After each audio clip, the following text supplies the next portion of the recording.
Bonjour, aujourd'hui je fais la présentation de mon livre René Berger, Chevalier de l'invisible. René Berger a été un grand ami pendant plus de 20 ans et un philosophe incroyable, un personnage unique, enfin, quelqu'un d'inoubliable.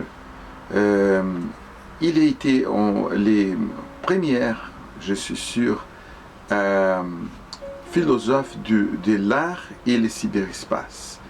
Il a rencontré Marshall McLuhan, par exemple, dans les années 50, 60, et a fait un travail magnifique.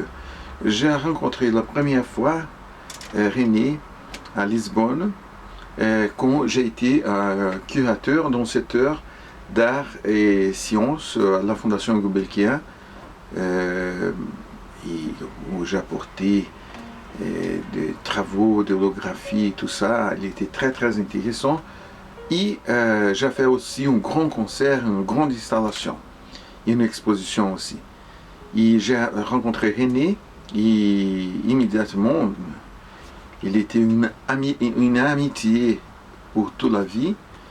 Et il m'a invité à participer pour aider à la coordination du festival des vidéo-arts et arts électroniques à Locarno, en Suisse. Ces festivals ont été les premiers de genre, les premiers festivals d'art électronique et vidéo-art de tout le monde. Il a commencé en 1980 par Rinaldo Bianda, René Berger et Lorenzo Bianda aussi. Vous pouvez imaginer, il était un moment fantastique. J'ai été au festival entre 1987 et 1996 ou 17. Et il était un moment incroyable. Avec la participation de Nanjun Pike, Francis Ford Coppola, des gens, Bio Viola, Edgar Morin, des gens incroyables, des gens formidables. Et ce festival a été fait tous les années au Mont Verita. Mont Verita, c'est une place mythique où a passé Erich Fromm, Jung, Paul Klee. Enfin, c'est une place incroyable. Et le festival toujours a été une rencontre d'art électronique, de vidéo-art et aussi de la philosophie de la science. À Locarno, à Ascona et au Mont Verita, tous les années. Mais nous avons fait beaucoup d'autres choses, et c'est une grande histoire. Et j'ai écrit ces livres,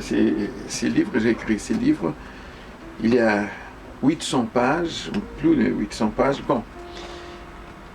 C'est dommage, je suis désolé, profondément désolé, parce que j'ai les livres en deux éditions, une édition en anglais et une autre édition en portugais. Et je n'ai pas encore l'édition en français. Je suis profondément désolé. Mais c'est la vie et c'est possible. Et les livres, c'est très intéressant. Je pense que c'est très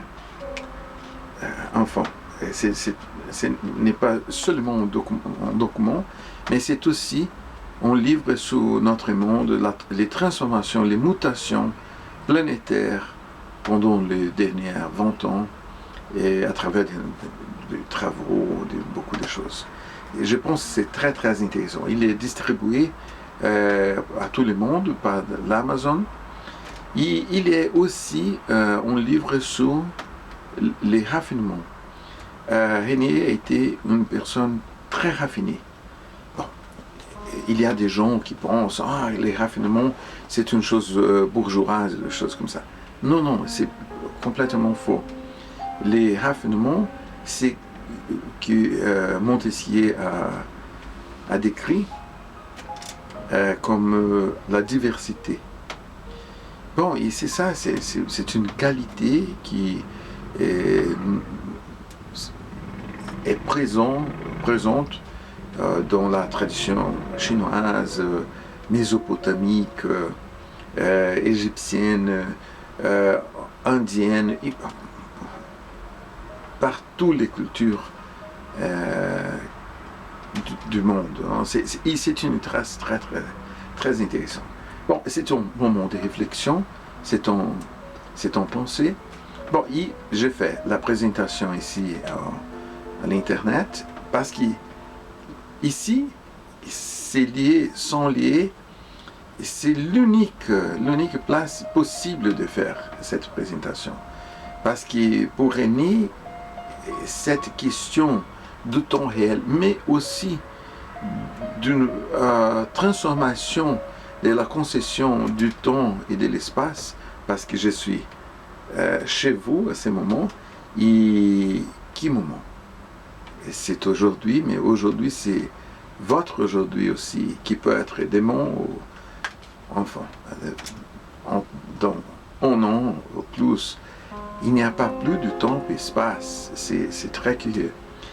Et bon, il y a une autre chose aussi, qui c'est une référence, si je peux dire, très pas prétentieuse à Jacques Lacan, qu'on lui a fait les discours magnifiques, les deux textes en radiophonie, télévision, en texte, en pensée sur la télévision, autre sur la radio. Bon, ici, c'est la construction pour les cyberespaces. C'est une construction d'improvisation, d'une intimité qui, c'est possible dans les cyberespaces, dans l'Internet, dans les réseaux des réseaux. C'est très curieux, ça, non? Parce que c'est une chose nouvelle, c'est inattendu en ce sens. Il y a beaucoup de choses pour dire, mais je dois être ici. Mais je vous laisse avec une petite collection de photos que j'ai fait de René pendant les 20 ans de notre amitié et de ces rapports humains. Hein. René était humaniste et en penseur avant la lettre. Bon, je vous invite à voir ces photos et j'espère que vous aimerez les livres aussi. Ok? À très bientôt à tous et je vous embrasse très fort.